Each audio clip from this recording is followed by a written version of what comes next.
Hey guys, this is Danx87 and welcome to Logic Foundation.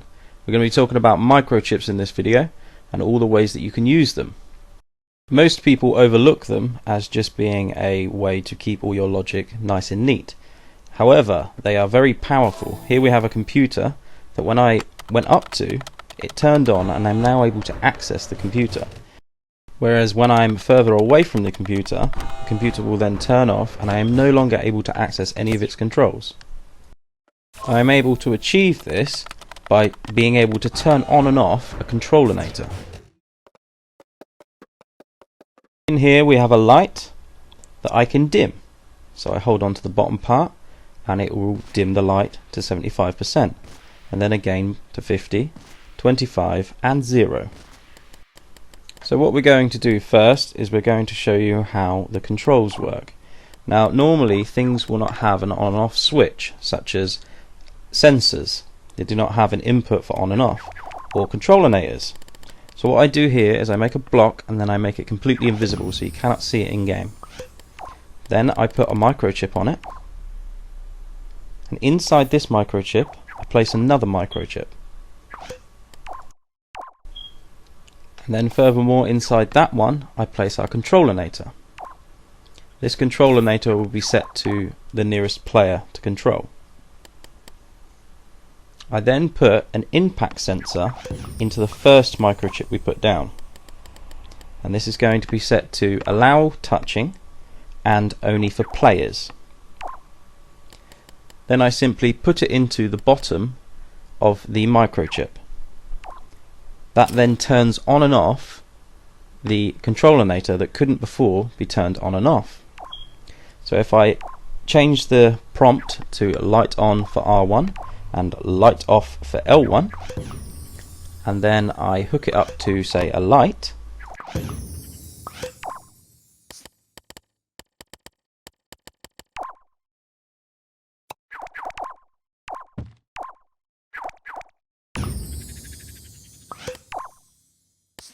then I'm just going to add in a selector,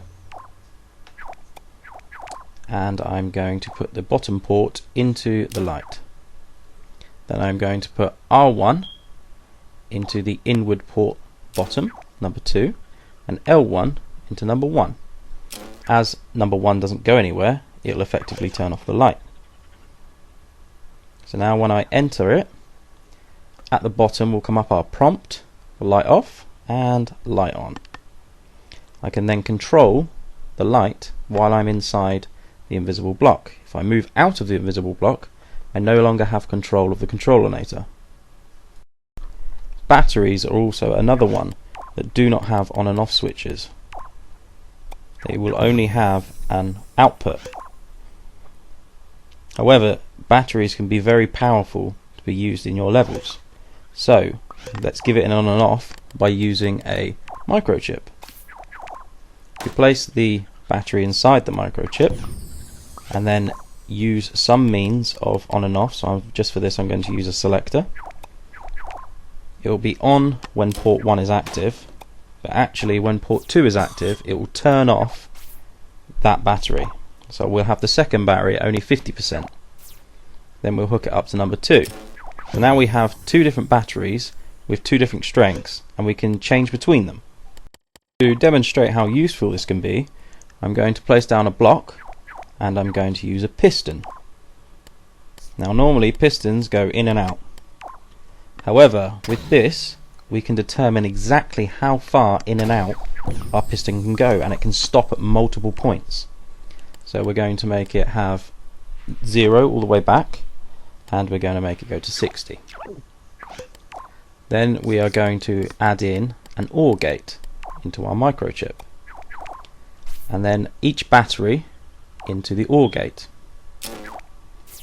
and then the OR gate into the piston. If we then set the piston to be positional, we can then make it stop halfway or go all the way. So number 1 is 100%, so it goes all the way, and number 2 will make it stop halfway. You can add as many batteries as you like to these, This is a really good way of making an elevator so that it has more than one stop. Instead of just going from the top to the bottom, you can go to each different floor, and then all you have to do is work out what percentage on the battery you need to go to each floor. So for instance, I'm going to use 33% on this last battery. So now it will go from 100% down to 50, down to 33%.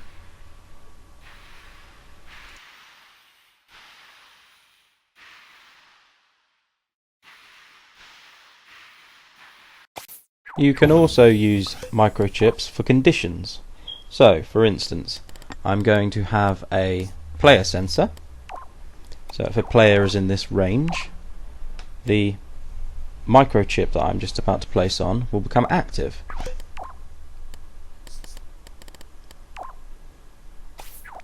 Then inside this microchip, I'm going to place in a tag sensor, and this tag will sense blue tag.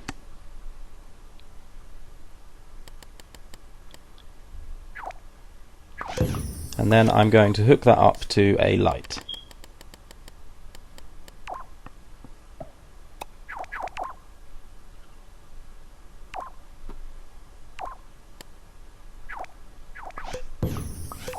So I want the blue sensor into the light.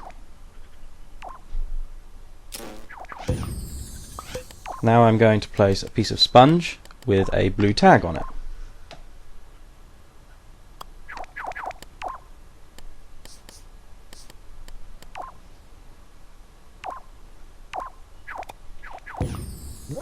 Now this means that only when I'm in range and the blue tag is in range does it work. If the blue tag is by itself, because the player sensor is outside of the microchip, it does not work. This allows you to have as many conditions as you want. There's an exception to the rule.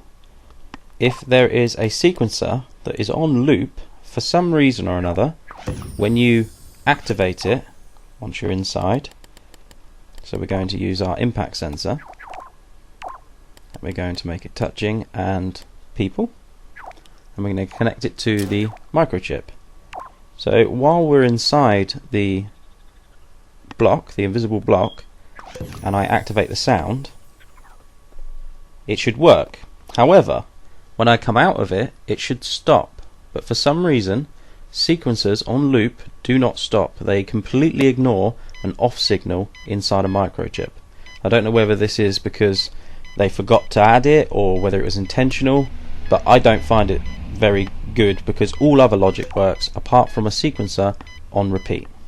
As you can see, the microchip is off, but the sequencer is still going. And lastly, another really powerful way to use a microchip is to disable and enable a wire. So here I have a light and a button and a microchip inside a microchip. So inside this microchip I'm going to place the wire. So I'm just going to pop it in the middle. Then from there I'm going to put it into the light. This allows me to turn off or turn on a button. This can work with all logic, not just buttons. I'm just using that as a physical way of showing you. So it's hooked up to port 2, so at the moment it will be off. Now the button will not work. It will not turn on the light because it will be sending the signal through the microchip, and the microchip is off, so power is taken out. So there is no power able to go through your microchip. So you can make a secondary on and off. If I turn it to number 2, now it works. This works with all logic, so any wires that go through, anything from sensors, anything at all, work perfectly. And as well as this, you can use it so that it has 2 conditions, or 3 conditions, or 4 conditions. However many conditions you want, you can make it happen. So number 1 is not set, so we activate number 1. But that condition is met, yet the second condition is not met, so it still doesn't work. When the second condition is then met, they all work. Well, thanks for watching guys, keep tuned for more and don't forget to subscribe. Cheers!